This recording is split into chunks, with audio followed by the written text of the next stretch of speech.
Hi, everybody. I'm John Davis, and I hope you'll bear with us as we learn the new medium here of the webinars. We've done a few now, so we're sort of getting the hang of it, but always something new to learn. I'm glad you're here. Looking forward to some time together with you through our medium here. Mm-hmm. And I'm Rosanne Annoni, and I'm happy to welcome you all here to the webinar. And we are part of the Diamond Heart Retreat 5 team.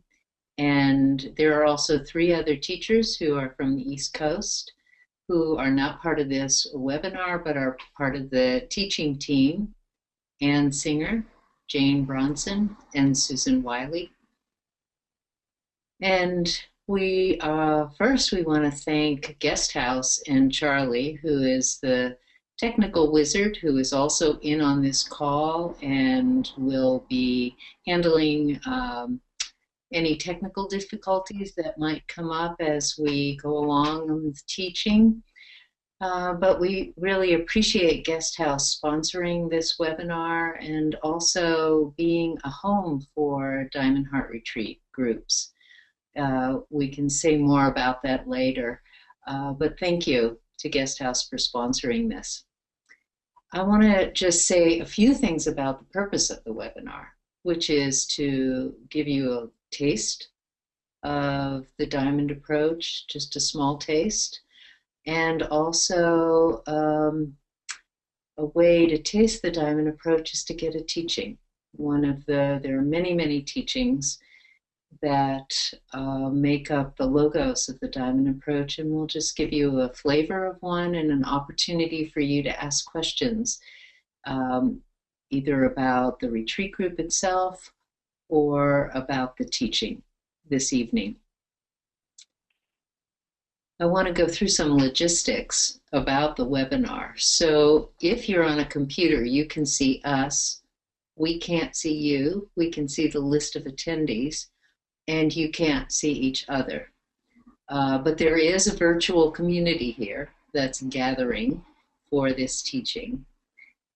Everyone is automatically placed on mute, so you don't have to worry about muting or unmuting. And when it comes time for questions, you'll be called on and unmuted by Charlie.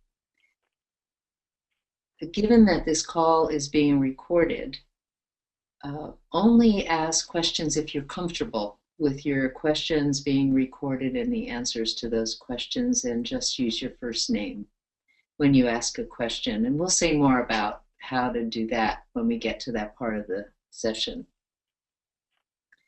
Hopefully you'll be able to access this recording afterwards. And I think that's enough for starters. And I'd like to turn it over now to John, who's going to begin the teaching. Yeah. Mm-hmm. Thanks. Yeah, so as Rosanne said, we wanted to give you just a quick and general overview of the Diamond approach, and also show how that applies to a particular example. You saw the title of the webinar probably, where we wanted to focus on openness tonight. But in general about the Diamond approach, it's a particular spiritual path and map that's arisen in the last 40 years or so. A.H. Almaas is the person who's given voice to the Diamond approach and developed it, written in any number of books. Almaas is his written name, he's Hamid Ali. So you'll hear both names from time to time as we talk about the Diamond approach. Map and a path. There's no particular goal to the Diamond approach, no particular goal, that is. There's no single state that we are aiming to develop. Some paths may focus on love or a certain kind of will and steadfastness of presence, or a certain understanding of the self, whether it's emptiness or fullness. All of those have a place in the diamond approach, but no one of those is our focus.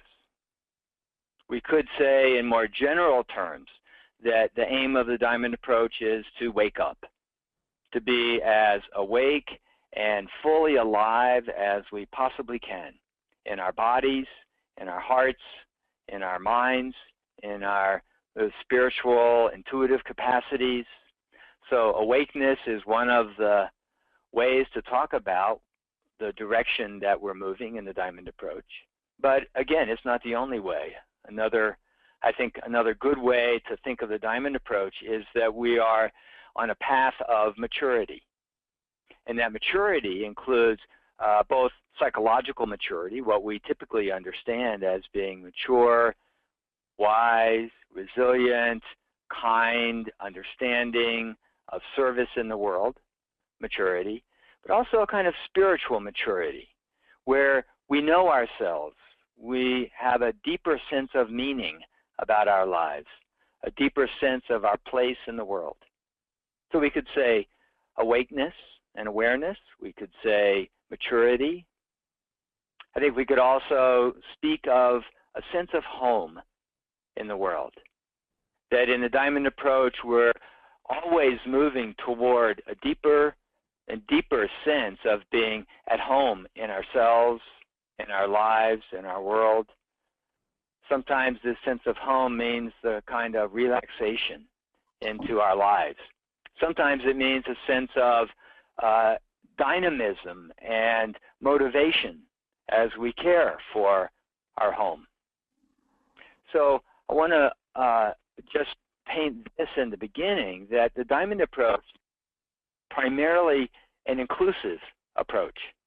So it's inclusive of psychological insights and spiritual wisdom, inclusive of awakeness and maturity and a sense of homecoming on the path. Maybe one of the words that captures the aim of the diamond approach best is freedom. So that we are free in our lives, free of the conditioning, free of that inner critic or that sort of flavor of shame that suppresses or tries to control us, free from the constrictions and contractions of what we would call the ego self. So all of these have a place in the diamond approach. It means the map is rich and multi-layered. The path, on the other hand, is much more simple. The path of the diamond approach focuses primarily on inquiry, the practice of exploring our experience in the moment, exploring what's actually happening right now. And as simple as that sounds, I think we all here know that that's also a radical and sometimes even a fierce practice to stay right with our experience. Sometimes the fierceness comes because the experience is difficult. Sometimes that fierceness comes because the experience is so mind-blowing or mind-opening that it disrupts our ordinary sense of self. So inquiry, in the beginning, it's simply staying with our experience as it is. And that process itself can take us so deep, revealing all the aspects and facets and dimensions of our inner depths. If we were to give some characteristics or guidelines for this practice of inquiry, I think we would start with openness. That inquiry is open to whatever the experience is in the moment and wherever our experience is going. It's open, it's also open-ended, because there's no particular place we're trying to get to. This distinguishes inquiry from a kind of problem-solving strategy. Problems get resolved, but in that resolution, that's simply a step on the way to opening a deeper depth of our experience. So no particular state, that means inquiry can be ongoing. So open, open-ended, always direct and immediate, always with our experience as it is. Even when that experience evokes memories or associations from the past, we see patterns that string from the present moment way back into the past. Even as we're understanding those patterns and the habits and the conditioning and the influences on our behavior, that understanding is still happening in the present moment. So open, open-ended, direct and immediate. And I think the fourth characteristic that I would give for inquiry right now is that it follows a thread of our experience. So this distinguishes inquiry from other practices that are worthy practices, aimed more at allowing experience to simply unfold in the minute, in the moment. So this thread helps us to follow our experience deeper and deeper.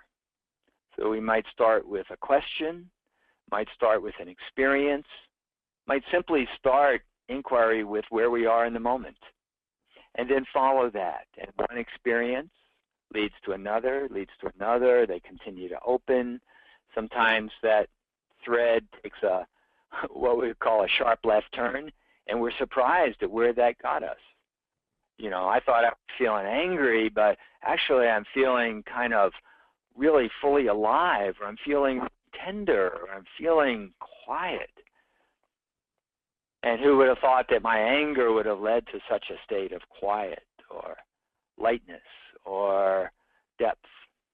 So just to say, again, that we stay open in our inquiry.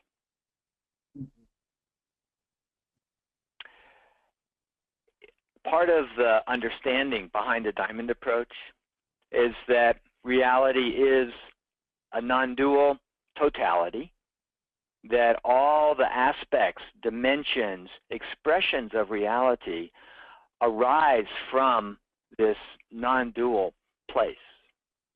And what that means, one of the implications of that, I mean, that's such a big statement to put into one or two sentences.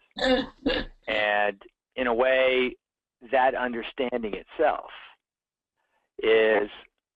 describes the entire path of the diamond approach, where that understanding of the non-dual reality, the absolute mystery of reality, or what we might call true nature, where that mystery meets our personal experience. So where the non-dual totality meets each individual experience, my experience, Rosanne's, your experience, where those two come together, that's really the heart of the diamond approach. And so one of the implications of this is that any experience can lead us deeper and deeper. Any experience can be a kind of a doorway. Even the most contracted, most difficult, most painful, most confusing experience is simply a contraction or a distortion of that non-dual totality. So it means that by starting with any experience, how egoic it is, how limited, how distorted it is, or how open and sublime and ecstatic it might be, any of those experiences is itself a doorway or a portal into this deeper and deeper reality. So the diamond approach really is working on two angles at once. One is to recognize and cultivate and integrate experiences of our depth, what we call essence in the diamond approach. So to recognize, cultivate, and integrate these experiences of essence. And at the same time, to work with the blocks to those experiences. What are the ways that we suppress our inner depth? We suppress our experiences of our human essence, our being. And what are the distortions of that inner presence? So in some ways, the psychological insights of the past 120 years and really hundreds and hundreds, even thousands of years, those psychological insights help us particularly with understanding the barriers and the obstacles to our essential experience. And spiritual wisdom has had a lot to say about those particular experiences of spiritual maturity or spiritual realization. In the Diamond Approach, we're really not distinguishing between these two realms, the psychological and the spiritual. They're both part of our individual development. They both play a role in our maturity. So in practice, we often move pretty smoothly, pretty quickly between the recognition or integration of these essential states and working with the barriers. So I think I'll take a breath, Rosanne, see if you have anything to add to this. Yeah, I think, one of the things I was thinking about as you were speaking is another way that we sometimes talk about our approach as an embodied inquiry, that the inquiry that we do is not an intellectual inquiry into experience. It's not like we have a thought about what we're experiencing and then we start asking questions. It's about, a full embodied openness to where we are, what we're experiencing, and that includes not just what we're thinking, but it includes our emotions, it includes our sensations, it can include the way that our body is contracting, so that the inquiry, it encompasses all these dimensions that make up who we are as these physical manifestations of being. So we are here in the physical realm, and that's included in our inquiry. And as these a presence or a finger of God, as we're sometimes called, or a manifestation of being, we have the spiritual dimension. It is just part and parcel of the totality of us. So all of that goes into our inquiry, which is, as you were saying, it's why it becomes so rich and so nuanced, even though the practice itself is very simple. Be open to where you are and curious, rather than thinking you already know where you are and what you are. That openness and curiosity is what brings in the richness and takes us to depths beyond anything we can imagine with our ordinary mind. Yeah. Right. So we've used this word open or spoken of openness a couple times already in the first few minutes. We thought this might be a good example to use to speak more about how the role of openness in the Diamond Approach. And of course, it's not unique to the Diamond Approach. In some way, it's such a core of so many different psychological and spiritual systems. So in itself, not necessarily unique, but maybe there are some unique features to our understanding of openness. So as we said, it's at the core of the Diamond Approach, both on the path as one of the first principles of inquiry. So inquiry starts with openness. And also as a defining characteristic of our spiritual maturity, of the fruits of the path. So it's both a characteristic of our practice itself and also one of the expressions or one of the fruits of our practice. And so the more open we're able to be, the more open we're able to be. So these two clearly flow into each other. In a way, the root of openness is a transparency to our inner depths. So when we speak of being open on say the first level that we become aware, we're open to our bodies, open to our sensations, open to the flow of energy or blocks to energy in our body. We're open to our feeling life, to our emotions, to all the realms of the heart, from tenderness to juicy passion, to a sense of celebration, to a sense of quiet pleasure. All the possibilities of our hearts: sadness, grief, anger, hurt, disappointment, boredom. So there's openness in our bodies, there's openness in our heart, and openness in our minds. Openness to seeing things in a new way, openness to new ideas, openness to creativity, openness to returning to a thought or a thought pattern that we've had many times before, but turning to it in a fresh way. Right? So at first blush, openness is open to our experience in the moment. But I think what we would say that we've discovered on this path is that openness is more fundamentally openness to reality. And it's that reality that's displaying itself in our experience of our bodies, of our hearts and emotions, of our minds and thoughts and our understanding and our insights.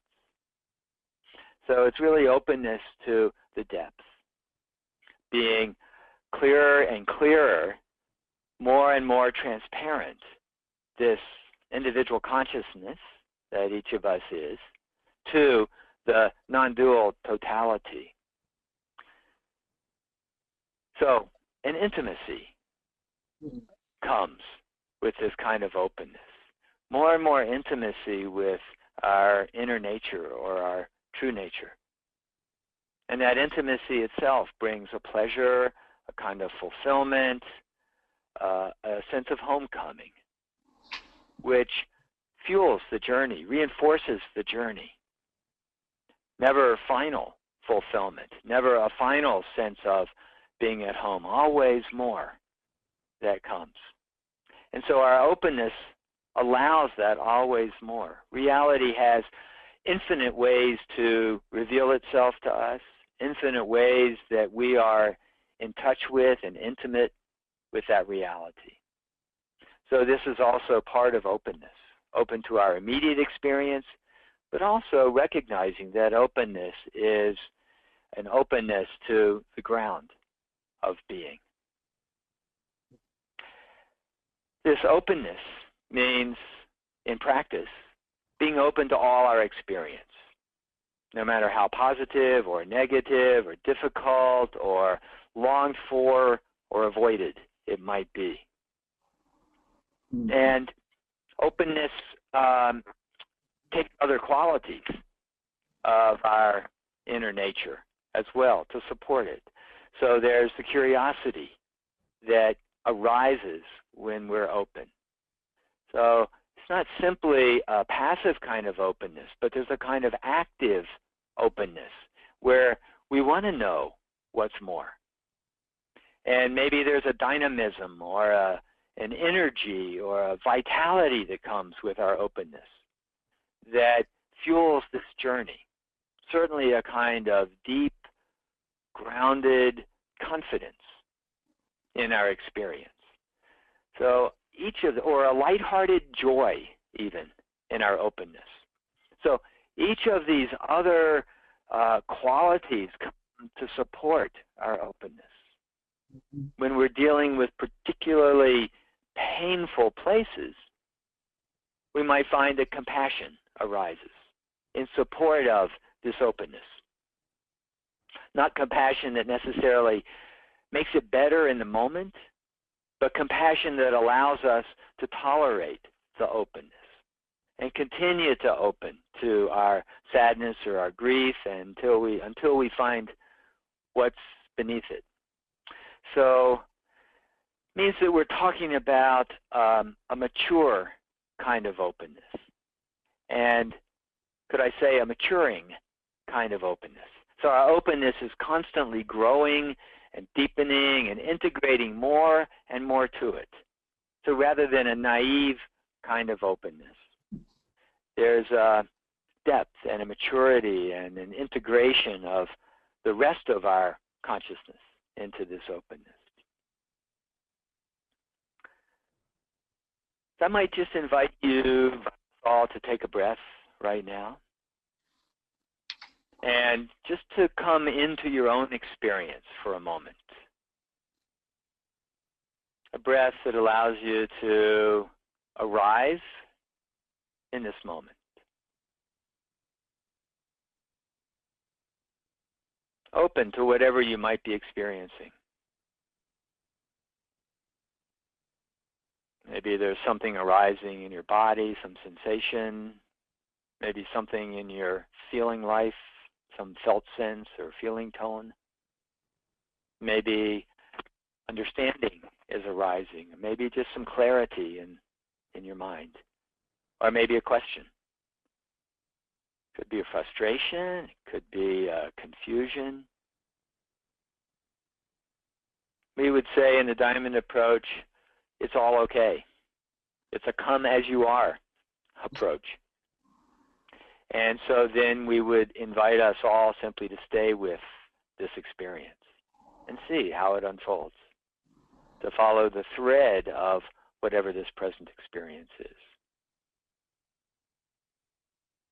So it's another good time for a deep breath and just to let yourself settle into the moment here.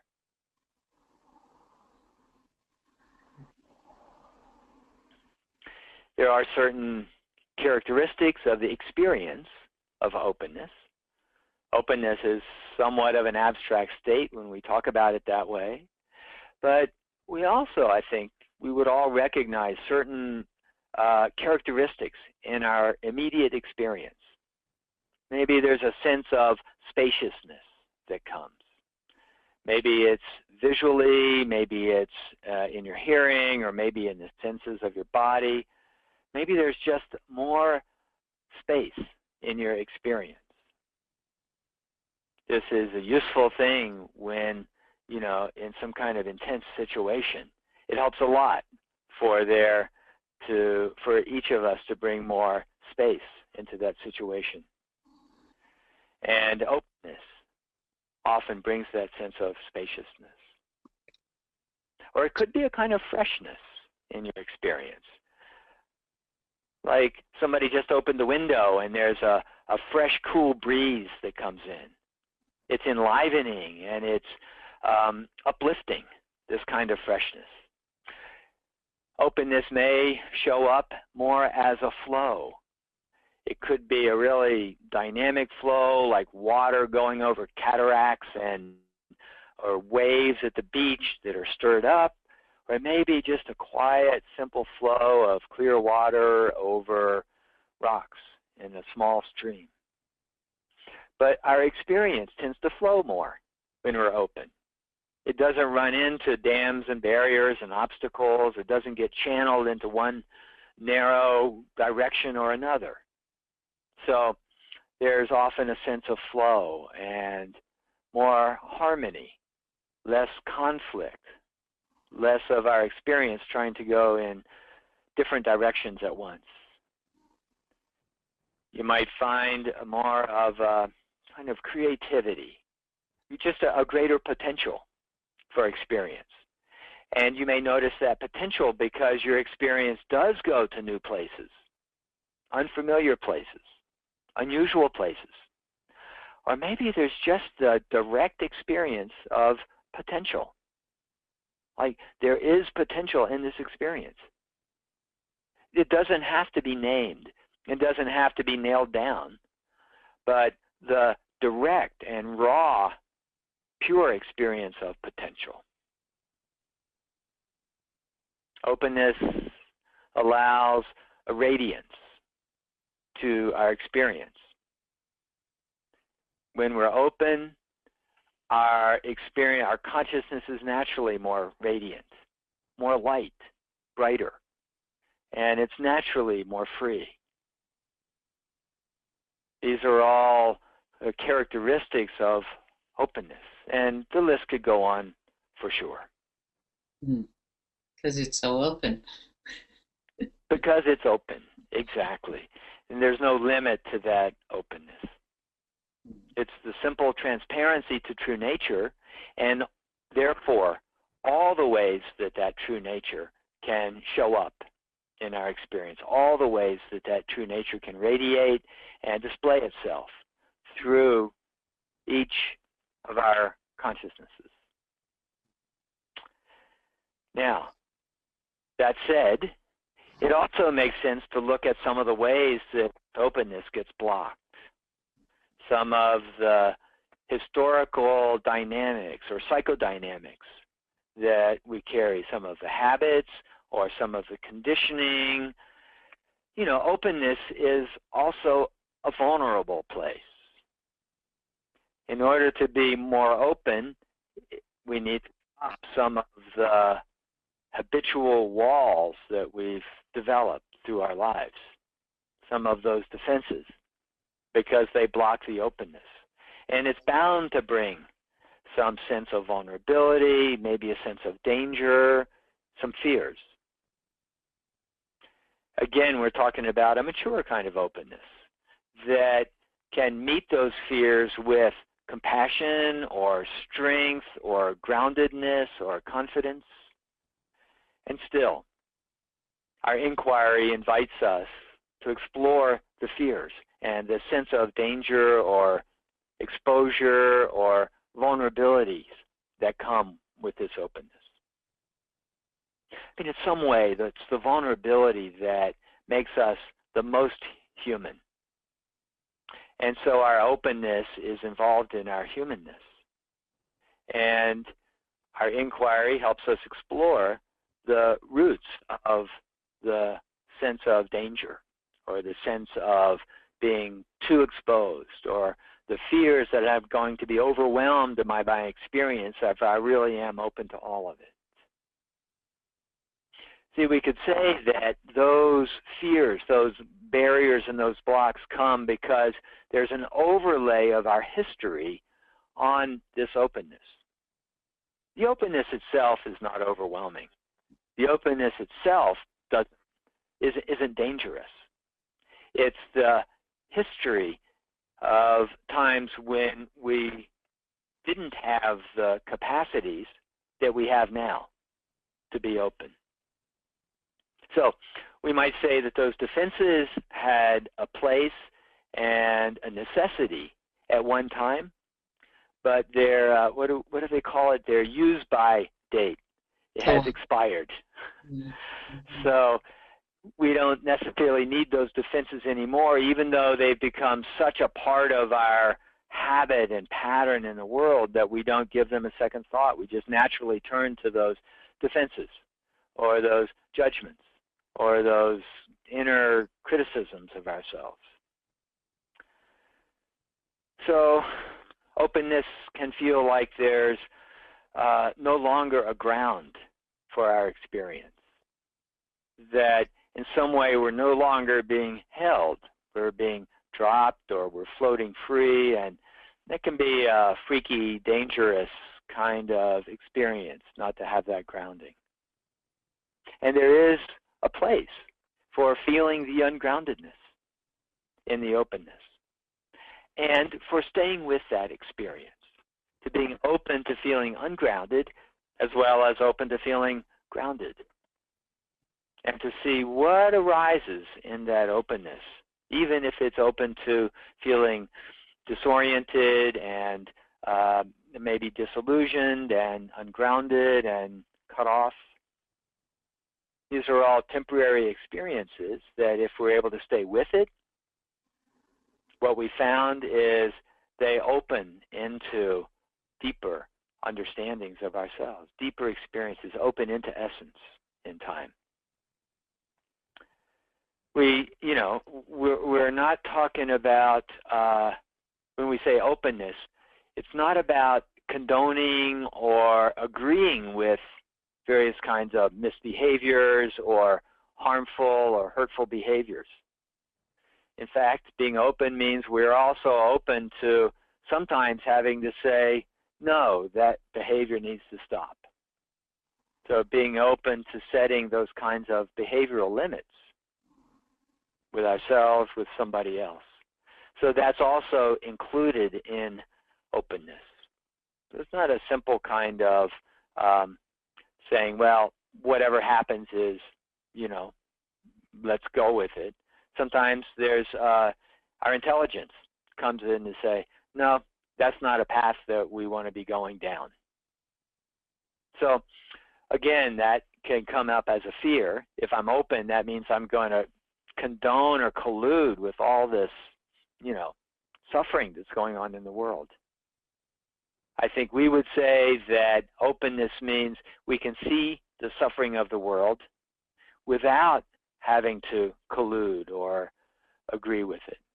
And that openness allows us to respond more maturely, more effectively to situations that need responding to. Still, primarily what we're talking about is the openness to our own experience.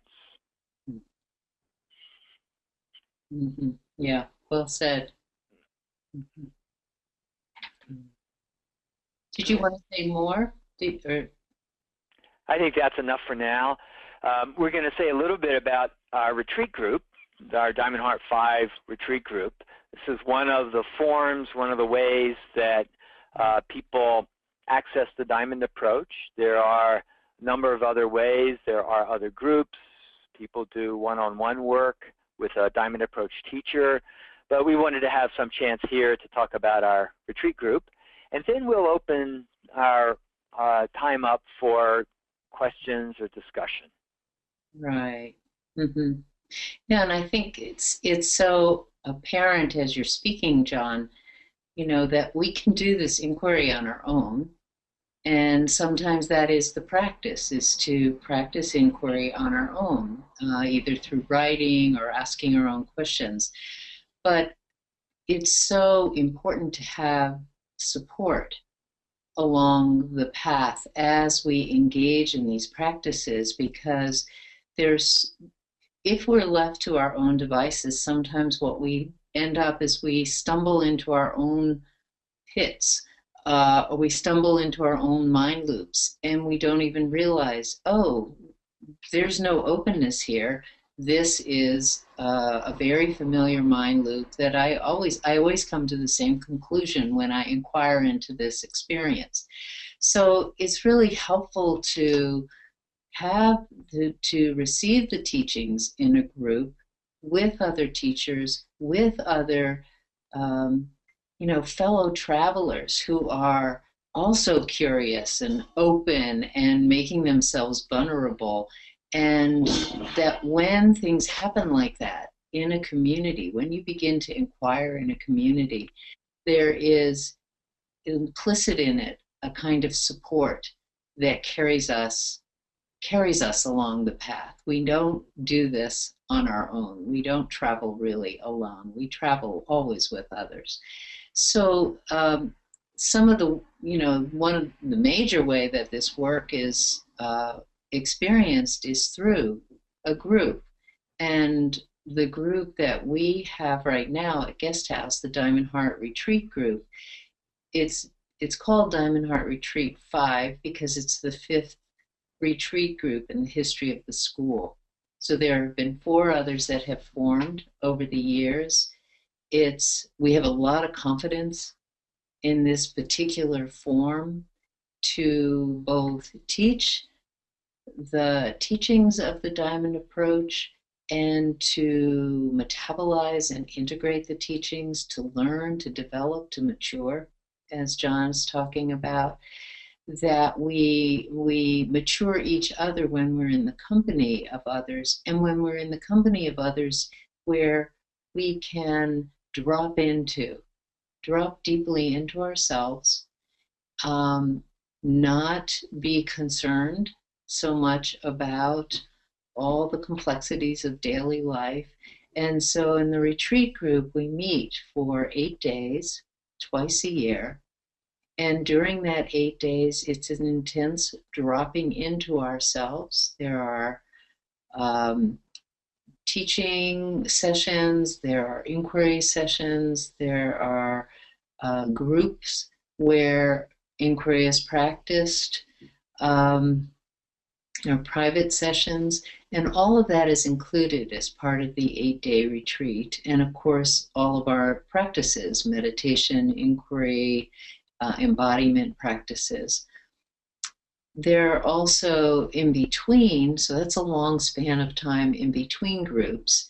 And in between groups, we offer teachings. There are 2 teachings that you receive as part of the group. And what we've been finding with the students in the group is that it's a solid core of students. We've now had 2 groups. We're about to have our 3rd group meeting in September. And the community is really solid, and it's very heartening for us as teachers to watch what's developing in this community. Subgroups are forming, meaning people in localities are coming together and they listen to the recordings together, or they do inquiry together. Technology, as challenging as it is sometimes, as we are challenged by this form of teaching, it's still very new for John and I. There are some wonderful advantages of technology, and it allows for a connectedness to occur with people who are coming from many different localities together to join this retreat group. So, we're taking advantage more and more of those technologies to stay connected as a community and to feel the support of each other over the course of the times when we're not together, as well as the times when we are together. Let me see if there's anything else that I wanted to say about our group itself. The location is at Guest House, which is a beautiful retreat center in Connecticut. It supports our work with both aesthetically a setting that is conducive to contemplation, meditation, very comfortable accommodations, and delicious food, all of those things that feed our souls and nourish us as we take on the challenges of learning and becoming the full possibility and potentiality, as you said, John, the potentiality that we are. I'll just echo what Rosanne says about Guest House. I meant to say that at the beginning and it slipped away, but yeah, we want to thank Guest House for supporting this webinar as well as supporting the whole group. And, in addition to the location and the natural surroundings, and the staff has also been really helpful to us. I've done a number of programs. As Rosanne says, we've already done 2 full retreats, and we did a shorter one prior to starting, and have found Guest House to be just a really supportive place for our work and for the Diamond Approach, as well as other groups. Right. And I would just say at this point our group is open. Diamond Heart 5 Retreats is still open, and we're still accepting new students. And we will stay open for another few retreats, and then the group will close, because at a certain point you reach, there's only so many teachings that you can catch up on to really stay current with the teachings. So at this point, though, we are still open and welcome any inquiries. And I think as part of the information that you got for the webinar, there's a link to our administrator to find out more about Guest House and more about Diamond Heart Retreat 5. Yeah. So this might be a good time to open up for questions. And John, you're going to say more about how to right. navigate with questions, because I know there are hands that are up. So yeah, great. So some of this you've already heard and some of this you already know, but just to lay out our procedure here for the next 45 minutes or so, everybody's muted by default, and you can click on the hand to raise your hand, and we'll call on you one at a time. Want to remind you that we're recording this session. Hopefully the recording is, we can make it available. In any case, assume that it's recorded, and so our recommendation is to use your first name but not your last name. And you know, just if you're comfortable with being recorded, then we welcome your questions or your comments. And if you're not comfortable with the recording, then you know, better not to raise your hand. You'll see in the control panel at one of the upper corners of your screen, that control panel, if you open it, click the triangle, and it'll drop down. That's where your controls are. That'll allow you to interact with us. The panel has all the audio options and access to asking questions. You could ask a question using audio, and if that doesn't work for some reason, you could also type in a message. It'll go to Charlie, who's handling things behind the scenes, and then he'll forward that question on to us. Probably we won't get to, well, we don't know, but we may not get to all the questions this time, and so maybe we'll just apologize up front in case you had a question that we didn't get to. When you are called on, you'll get a message that says you've been unmuted, and that's when you can speak to us. It helps us if you say your name when you're unmuted, when you're called on. And yeah, you could also send typed questions through that control panel. We do prefer to hear your voice if it's possible. Do you see the little hands? If you look in that control panel, there's like an icon that's like this. So that's what you click next to your name, that column. And that will show that you've got a raised hand and you've got a question. There were a number of raised hands when we started, but they're not there right now. So anybody who has a question, you can click on that icon, and then Charlie will call on you, and then we'll continue from there. Yeah. John and Roseanne, I have a question that came in from the chat. Yes. This comes in from someone named Flora. The question is, what is non-dual totality?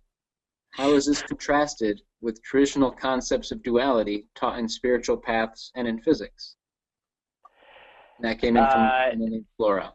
From Flora, yeah. Flora, hi. Yeah, thanks. I'll jump in to that since I was the one that brought it up. So, yeah, it's in some ways it's so complicated or subtle that I'm not sure how much we can actually say about it that would be helpful. But I would say that virtually all mystical traditions have recognized that there is some absolute ground, some divine beyond the ordinary world, some unity, some union, some emptiness. Different ways of talking about this, where everything is included. Everything is included as the most comprehensive whole or totality. And that totality is, speaking of totality, I just got distracted. My cat worked his way into the door, so we've got an extra guest on this side. Non-dual totality. The totality is all-inclusive, and that totality isn't divided up. We can discriminate or differentiate different qualities or characteristics of that totality, but they're not separate in the sense that there's not two. So even though I could differentiate the fingers on my hand, that hand is still a whole, is still a totality. Another image that's maybe easier to grasp is waves on an ocean. So we can sit on the beach and we can watch for waves coming in. We can recognize different qualities of different waves. Each wave is unique, but each wave is at the same time of the ocean. Each wave is water. And that water would be a metaphor for the totality, and each individual wave a metaphor for the particular expressions of that totality. Mm-hmm. So maybe to bring that metaphor into what I was saying before about individual experiences or particular experiences, if we really explore each wave thoroughly and deeply, not just its shape or its speed or its, how it formed, but into the inner nature of that wave, we discover its wetness, its flow, its wateriness. So any experience we explore deeply enough, we discover the ocean, which in the metaphor would be that non-dual totality. Hope that's helpful. Mm-hmm. Rosanne, anything you'd add? Well, so what you're speaking to is non-duality, and that everything is included in that. And then sometimes Hamid speaks about totality, like there's also a way of looking at reality that includes everything. And sometimes we can even think about non-duality as something that's a spiritual experience, and it excludes the egoic experiences of our lives. We go, oh, that's not part of the non-dual unity, because when we know we are one, we're no longer in the egoic mind. But included in the totality of reality is also all egoic experiences, knowing that they're not really separate from anything. So it's a way of understanding something about reality that I'm not so, I wouldn't say that other spiritual paths don't say this, but it's something that we do emphasize, that whatever our experience is, it's included in the totality of reality. It is all true nature. There isn't anything that isn't true nature, including those kind of gnarly egoic experiences that we often want to reject and say, that's not spiritual. I need to get to a more spiritual place. Mm-hmm. Yeah. One of the difficulties with talking about non-duality or totality is that our habitual mind or a conventional way of holding things tends to make that into an object or a thing, reification, the philosophers might call it, so that we think non-duality is a thing and then an object, and then we have some response to that object. We want it. Oh, that sounds great. I'm not sure if I want it. Some kind of reaction to that non-duality or to the totality. And that's really a particular trap on the path, because it's of the very it is the ground rather than a thing that's separate from us. It's our ground. We are ourselves non-dual and yet differentiated. And this is one of the puzzles, one of the paradoxes of spiritual path. And I think the Diamond Approach really has, at least in my understanding, both a powerful and useful and a relatively unique resolution to that. This is what I was pointing to, and I talked about how the Diamond Approach stands at the interface of this absolute non-dual totality and our particular experience, our individual consciousness. It's where that individual consciousness meets this absolute non-dual mystery. Mm-hmm. Well said. Thanks, John. There's another question that came in from Linda.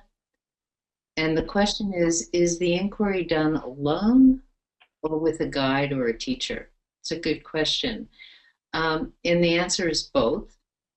And initially, because it is the main practice of the diamond approach, it's usually done initially with a teacher so that you can actually learn what it means to inquire.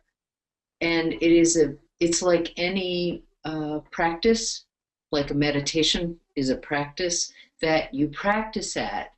And you know, say meditation, you think, oh, I sit down and I be quiet and I don't move. And that's meditation. Let's see how long I can sit and be quiet and not move and stop thinking.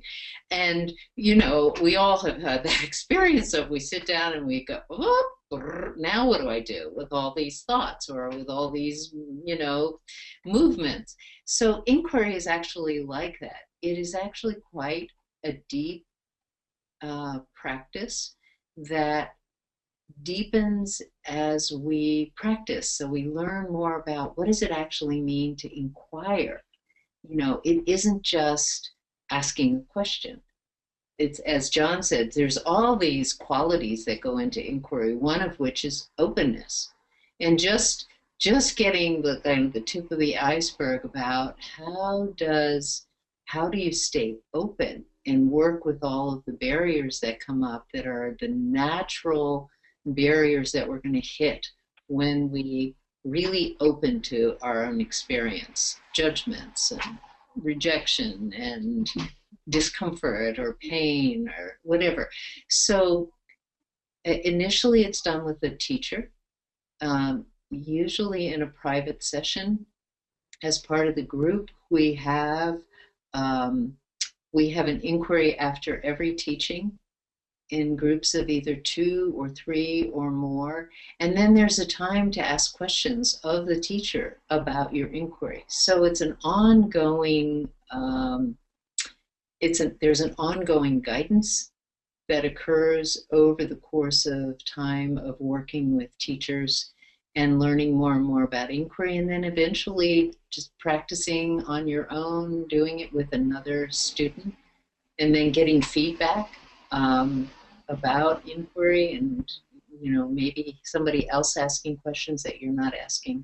So it's quite a complex practice, and yes, it's best done initially with a teacher, and then as you learn the practice, it becomes part of your ongoing, you know, spontaneous inquiry, just like spontaneous presence becomes an ongoing practice.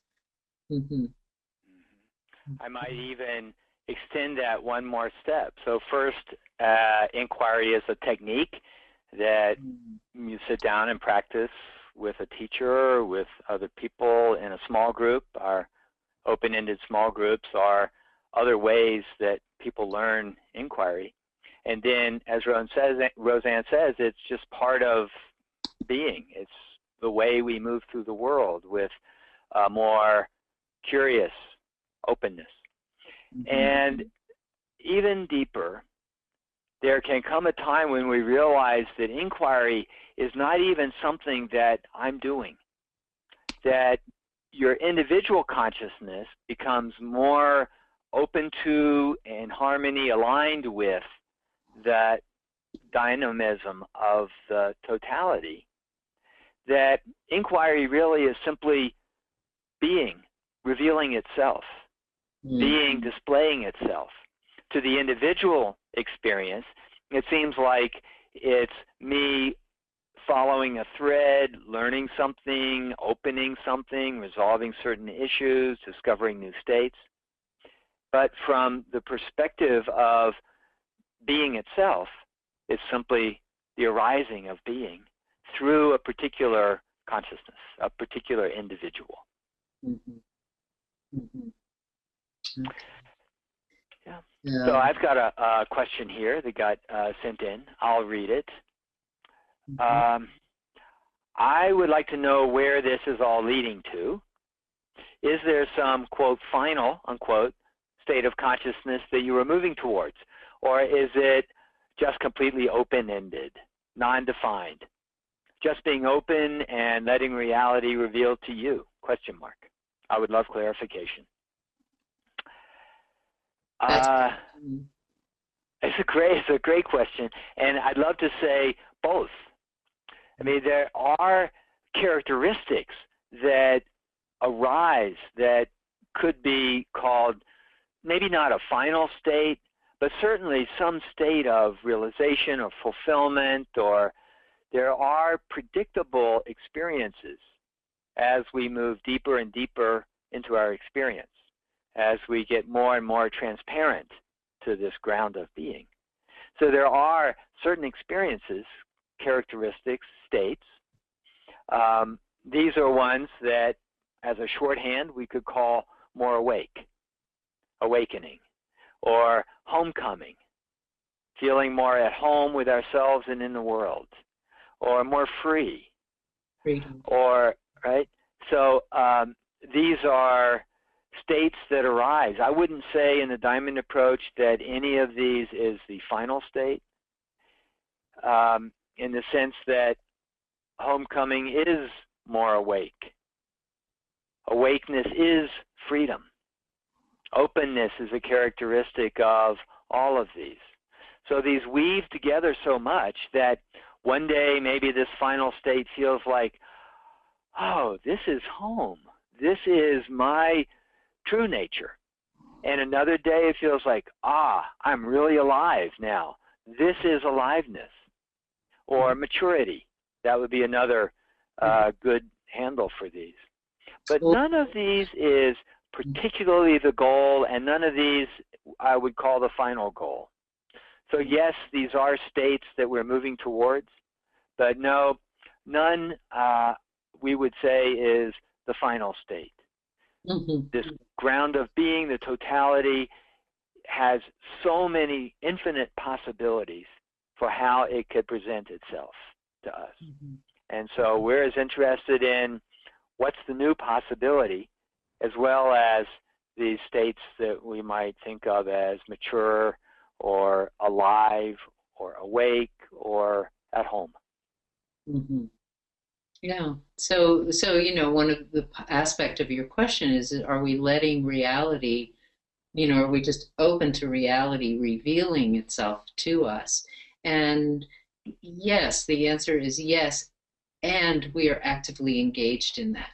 So the more we're open to the mystery of reality, the more it's like a dialogue that occurs between us.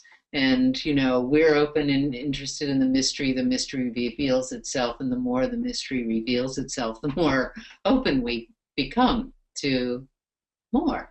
And there are some days when, you know, what feels like, it can feel like an end point of just a sense of, life is good. Life is good. I love my cat sitting next to me, and you know, it's just, life is simple, life is good. So it can be sometimes a sense of contentment. I mean, there are just so many possibilities. It's a great question. Thank you for asking it, Amy. Yeah. I would even dare to add ordinary into one of the names for a state that arises. Mm-hmm. You know, there's definitely a place for the fireworks of essential experiences, of the specialness, and really appreciating how special and unusual to the conventional world and the conventional mind, how precious essential experience is. Mm-hmm. That is, the experiences of our realization, how precious and how gifted we are as those experiences arise. That definitely is an important part of the path. And maybe there comes a time when this is simply the way it is. Mm-hmm. Not that they're no longer special, but that maybe it's more like everything is special. Just watching a leaf blow in the wind, or watching the light reflect off a spider web, or tasting that cup of tea. these are as spiritual and enlightened and, you know, precious as any other experience. So there's something, we might even say that one of the, quote, final states is that we become simple and ordinary. Yeah. So I'm curious about something. We haven't gotten any questions or comments about how hard it is to be open. And, you know, this is, it's a wonderful experience when we experience openness. And I'm just curious if any of you run into barriers or have questions about, well, what do I do when something, you know, fill in the blank happens and I don't feel open. I feel shut down. I feel completely closed. So any kind of questions like that, we welcome those as well, you know, or questions about the group and how it functions, but whatever questions you have, because it's clear that you're all still here. So we welcome any other questions you might have or comments, just comments you might like to share with the whole group. That can only come if you either type it in or you raise your hand and we get to hear your voice. Mm-hmm. I might ask John, you we a question. Oh, good. Yes, we do have a hand raised. Okay. This is Suzanne. I'm going to unmute her right now. It seems to me that, in my experience of doing the diamond approach work, that there's a kind of unknotting that happens, that so much of our conditioning, our experiences, is egoic, and that the more that unknotting happens, the freer we become and the more in touch with essence, and that there's this kind of flow that we experience more and more. So I just thought that I would toss that into the discussion in regard to what the quote endpoint was. That maybe that's a middle point, but it seemed worth mentioning. The unknotting. Yes. A good one. And who is speaking? Suzanne. I thought I recognized your voice. Hi, Suzanne. Nice. Hi, Roseanne. Yeah, yeah. Uh-huh. Unknotting is a very important, I would say that would be a process that occurs all along. I mean, it's not, I don't think of that as a middle process. It can happen anywhere along in your life. You're met with a certain challenge and it's a knot. Or you thought, oh, I've inquired into this so many times and I'm free of this, and then you have an experience and suddenly, no, you're not free. You're trapped again. So I like that. Hi, Suzanne. I like that metaphor, that image of a knot a lot, because for sure we can relate to knots in our mind and knots in our heart, even knotted places in our body, both literal and energetic. And it occurs to me that the typical way we try to get unknotted is to take two ends of the rope and pull harder and harder, and we all know what happens to that knot. Sometimes, often, to unknot, it takes moving into it in order to open it up and loosen it up. So that would go right along with the sense of openness as being unknotted, and the attitude of inquiry, which is to go into the experience, not to try to pull out of it. And that going into it allows that knot to flow in a more open way. The reality itself is always optimizing itself, we could say, always looking to express itself more and more freely and fully. And so giving it a chance to do that by opening that knot up, there's more a sense of flow, more a sense of harmony, more a sense of openness and ease in our lives. So yeah, thanks for the image of a knot. Yeah, Very good. Here's another question that came in, and I'll read it, and either one of us could answer. This is also from Linda. My issues usually involve dealing with other people whom I fear and need, and yet I avoid, which is very, very common experience. Would Diamond Heart work be relevant and helpful? Yes. Yes. And I'm playing a little bit, Linda. Thanks for your question. It's good.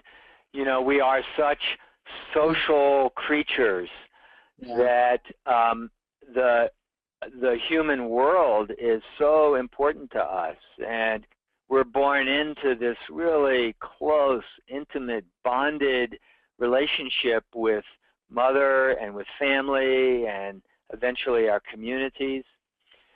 And obviously there are also limitations and distortions in each level of those social relationships.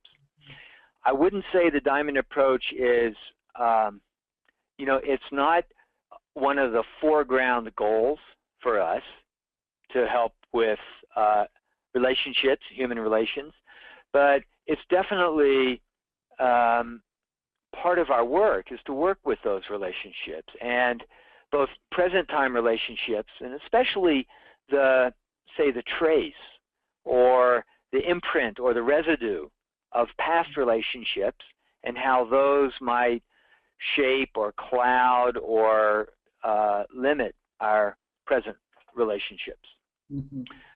Many of the psychological approaches that we use in the Diamond approach are built around relationships and how our individual consciousness, what we call the soul in the Diamond approach, how our individual consciousness has been shaped by our relationships and what we've drawn from that. So there are different places on this path where we talk specifically about relationship, but really most all of the material that we talk about is relevant to relationships, including openness. So how to be open to another person in a relationship, how to be open to both the fears and the needs that we bring into a relationship, and how to understand what's driving both the fears and the needs so that we can be more open to each other. And to use Suzanne's term, how to get into those knots and start to unwind them or loosen some of the knots that we've lived with and thought just we had to live with as part of being in the world or part of being in relationship. So yeah, I think it's a very important aspect of inquiry along the way of maturation and development, is to really be able to come to that place where we feel more.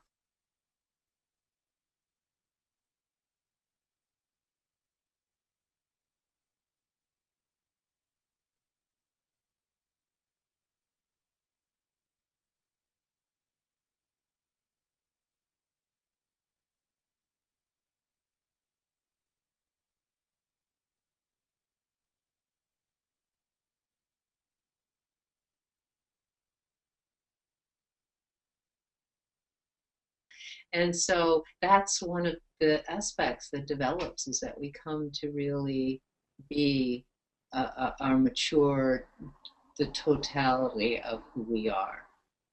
Okay. So there's another question that came in, and then there's another hand raised. So let's see. You want me to read the question and then you could start an answer?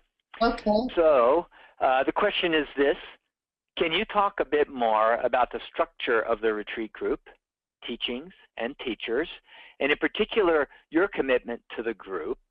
I'm excited to learn with both of you in particular. Okay, and this is from Kara. Yeah, so, you know, John and I are deeply committed to this group and to staying with this group as it unfolds. I mean, groups can go on for many, many years.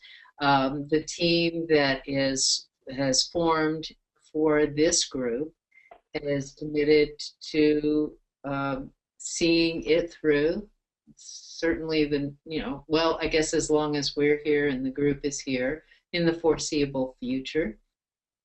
Usually that is the commitment we make when we start a group, is that we're here to guide and teach for as long as it's important for our presence to be there for this guidance and teaching in the group. And the structure is that in particular in the retreat itself, is that John and I teach one retreat together, and then he teaches one alone, I teach one alone, meaning alone but with a team of teachers, Anne, Susan, and Jane. And then we teach again together, so that every 3 retreats, the 2 of us are together, and then there's a retreat with each of us alone. Do I have that one right? Yeah. And then within the retreat, the teachings, we share the teachings with some of the other teachers that are part of the team.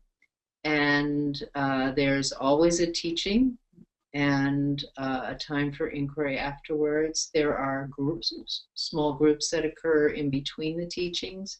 There's a practice day where we practice whatever we're focused on: meditation, movement, inquiry. So let's see, I don't see the question anymore. Hopefully that answers your question. Yeah? I might say there's another layer of support in terms of the structure of the group. So Rosanne and I are the lead teachers, and as she says, some of the others among Anne and Susan also teach some of the meetings, that is, make the presentations. Then there's the small groups. There's another layer of teachers that are present at the retreat, teachers and advanced trainees in the Diamond Approach, who are there to do private sessions with students. So one private session is included for all the students within that 8-day retreat. And then there's given the availability of teachers, there's an opportunity for an option for a second. So there's really sort of 3 levels: Rosanne and John, and then Anne, Susan, and Jane, and then another set of teachers around. Yeah. Yeah, I hope that's useful. Yeah. Okay. So there's a hand raised. Yep, we have another question coming from Jeff. Okay. Hi, Jeff? I have a question. I think it relates to knots and openness. That what I notice is a pattern in my experience of kind of going into openness for a period of time, and then all of a sudden there's a tightness, like in the head or in the body, and my experience closes down, and then it opens again, and then it closes, and it feels like that repeats. And I'm curious about how that closing and opening relates, and it feels like maybe it's knots or unfolding, and how you work with that or what that experience is about. I'm just really curious about it. Yeah. Well, that's completely the place to start with it, Jeff. Thanks for the question. Curiosity, being curious about it, so that we'd be less interested in resolving that knot and more interested in, like you say, really finding out what's the nature of the knot. So we might ask in our inquiry questions about the sort of physical sensation, the felt sense, the kinesthetic, somatic sense of the knot. Does it show up in the body somewhere? Is there a texture to that knot? And we might also ask about the feeling level of the knot. Is there an emotion that is within that knot? Is there an emotion that happens about the knot? Do you feel frustrated with the knot, or sad about the knot, or somehow kind of secretly welcoming of the knot? And also, what do you understand about it? Is there a pattern to those knots? Are there associations from the past that might help reveal some more about the nature of the knot? So, you know, we'd be curious, and curious in some specific ways, not just what do you notice, although that's always a good question, but more specifically, what do you notice in your body about it? Are there feelings? I think a useful question, and one that we would ask an inquiry, is whether that it feels like that knot is serving some function for your inner life. Is it a knot that's trying to protect from something, keep something out? Is it a knot that's trying to keep something in? Is it an identification that came from somebody else's knot that you've absorbed yourself? These may be different knots. They may be different levels of the knot. So it may be that actually each time there is that opening of the knot, there is a kind of resolution that then reveals something else about it, something else about the pattern, a deeper layer or a horizontal kind of expansion where there's more to see about it. Yeah, and I think there is something organic about the pattern that you're mentioning, that, you know, there's like an opening and then things tighten, and then and each of the tightenings are opportunities really to open something that's darkened in our consciousness or unconscious to us. That's how our consciousness starts to show up in ways that we can like, oh, that's there, that we don't even discover until we start going into the depth of our consciousness. There's so much that's not in our awareness, and so it becomes more apparent to us. It maybe shows up initially as a knot. So there's something organic and natural about that pattern as well. So being open to that and even welcoming the next knot is, I think, a part of the process. Mm-hmm. Yeah. Thank you. Oh, sure. Hope that's helpful, Jeff. I'm noticing we have just about 5 more minutes, and we want to sort of respect our time here. I do have a question from Richard. Is this okay? Yeah. Can you say something about dream consciousness, which for me is very murky and emotionally involved and unpresent, at least in terms of my being able to bring focused attention to it, as opposed to a clarity and presence I'm sometimes able to maintain in waking life? Thanks, says Richard. And I'll say thanks, Richard. Dream consciousness. So a lot to say about this, but maybe a good starting point would be thinking of the unconscious in contrast to conscious awareness. And part of the legacy of psychology is the understanding that so much of our experience and behavior and attitudes and feelings are driven by unconscious processes. You know, I think that iceberg metaphor is probably a good one here, and what tiny percentage we're aware of, and how much of our lives is really driven by the unconscious. And then maybe even on into that Jungian notion of a collective unconscious, a single unitary ground of consciousness. Maybe we'll save that one for another time. But the inquiry that we would be interested in would ask more about that dream consciousness, figuring that dreams are one of the primary ways that the unconscious reveals itself. And so the unconscious is often murky and emotionally charged. The emotional life of the unconscious is often a lot more primal or primitive than we would ever, you know, allow in our, or rarely allow in our conscious awareness. So it's a good way to explore what's in that unconscious, figuring that what's in the unconscious is a powerful driver for our conscious waking life. So I would say it invites a larger discussion about the unconscious, briefly.